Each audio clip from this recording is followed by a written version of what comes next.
Bonjour et bienvenue, la famille.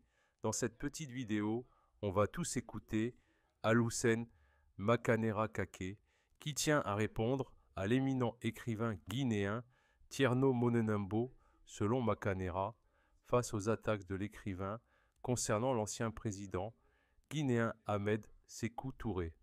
Il dit ceci: voici ma part de vérité sur le grand Sili l'homme du 28 septembre. Depuis un certain temps, il y a un grand débat dans les réseaux sociaux en Guinée concernant notre héros national, le président Ahmed Sékou Touré, l'homme du 28 septembre, celui-là qui a dit non au général de Gaulle pour donner l'indépendance de la Guinée. Nous savons tous que Tierno Monenembo est un grand écrivain, mais nous savons aussi que c'est une personne qui a une haine viscérale contre Sékou Touré et même contre le peuple guinéen. C'est pourquoi je voudrais ici saluer, féliciter et encourager le jeune Moussa Tatakour Diawara, le DG, qui a cherché à rétablir la vérité historique. Et je voudrais appeler tous les Guinéens, interpeller tous les Guinéens qui savent quelque chose de cette histoire, d'intervenir.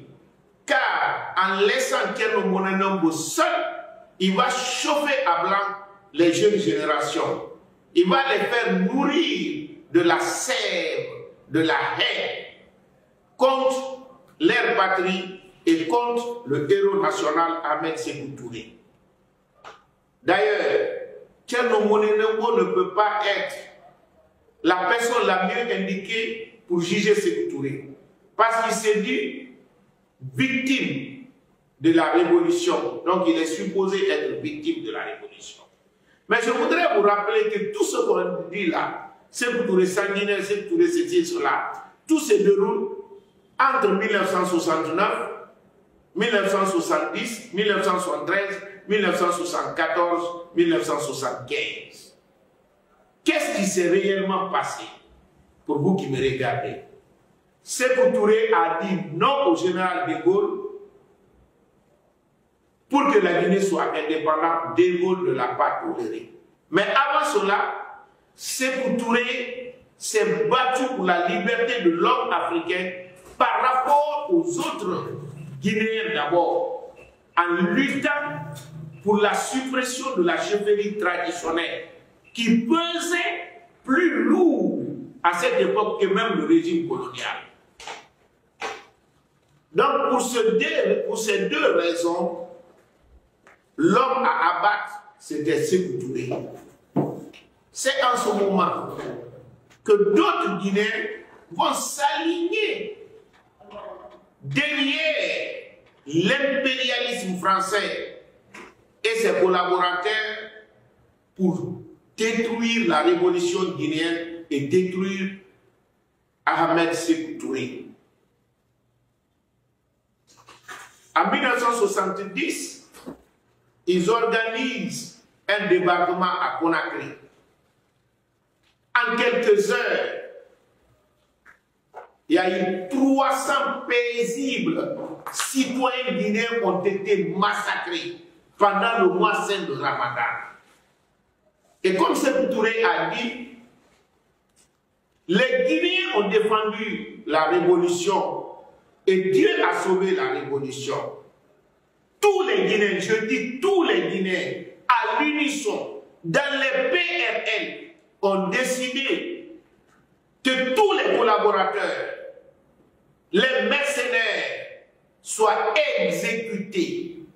C'est une décision qui a été prise dans toutes les instances du parti à cette époque-là. C'est en ce moment, certains ont été pris, arrêtés, jugés, condamnés et exécutés. C'est vrai, aujourd'hui, on peut dire que cette justice à cette époque ne donnait pas les mêmes garanties que la justice d'aujourd'hui. Mais autre temps, autre mère. Mais si nous nous comparons à la France, après la Seconde Guerre mondiale, il y a eu plus de 9000 exécutions extrajudiciaires des collaborateurs qui n'ont même pas été jugés. Nous, heureusement, la révolution avait éduqué les Guinéens. En dépit de tout ce que la capitale Conakry avait subi à cette époque, les 300 personnes tuées, quand on prend le ratio de la population, c'est comme si tu tuais plus de 30 000 personnes aujourd'hui à Conakry. La population s'est ressaisie, est restée derrière la révolution, les gens ont été pris, jugés et condamnés. Je ne suis pas en train de dire ici que tous ceux qui avaient été arrêtés, jugés, condamnés, étaient tous fautifs. Peut-être, il peut y avoir des innocents. Mais s'il y a eu des victimes collatérales, à qui la faute? À Sékou Touré ou à ceux qui ont organisé le débarquement des mercenaires, ceux qui ont attaqué, massacré les Guinéens, qui a entraîné la répression? Moi, je pense ceux qui ont fait débarquer les mercenaires pour tuer les Guinéens, c'est eux qui doivent être rendus responsables des victimes collatérales. En France, je le disais, il y a eu 9000 personnes qui ont été exécutées d'une manière extrajudiciaire. Et je me rappelle, si j'ai la bonne mémoire, Adrien Texier, ministre de l'Intérieur d'alors, a dit aux gens de De Gaulle qu'il y a eu 105 000 exécutions entre août 1944 et mars 1945. Donc, pourquoi je relate tout ça? Parce que pour la réconciliation nationale, pour la paix et la tranquillité, il faut la vérité des faits historiques. Et d'ailleurs, quand on voit au-delà, tous les héros qu'on célèbre aujourd'hui, vous ne trouverez pas un seul qui peut vous dire qu'il y a un héros qui n'a pas été responsable de l'assassinat d'une autre personne. Si on prend Samori Touré, les gens parlent même de son propre fils qui a été exécuté par lui. Quand on prend Bokar Biro, l'histoire retient que c'est son propre frère qui fut exécuté par lui et la tête apportée à sa maman. Pourquoi en parlant de l'histoire, on ne parle que de Sékou Touré seulement sanguinaire? On est fiers d'être des descendants de Bokar Biro, fiers d'être descendants de Samori Touré. Et au même moment, on s'attaque à Sékou Touré. Ça, c'est quelque justice à géométrie variable. Je voudrais que les jeunes sachent que la révolution s'est battue pour l'affirmation de l'homme africain, particulièrement du Guinéen.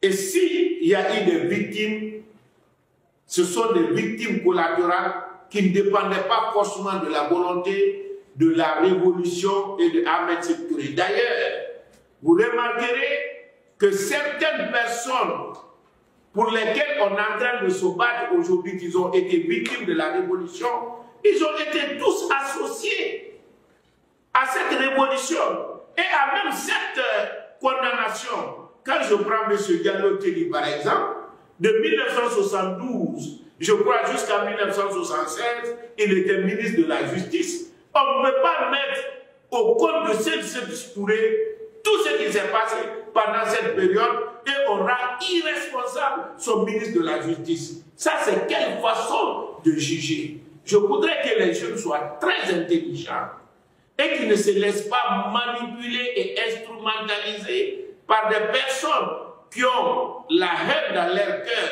comme mon frère Thierno Monenembo. Malheureusement, ils ne tirent pas les bonnes leçons parce que la plupart des Guinéens, dès qu'ils le voient soutenir quelqu'un, ils se méfient de cette personne parce que la haine ne construit pas un pays. Je vous remercie.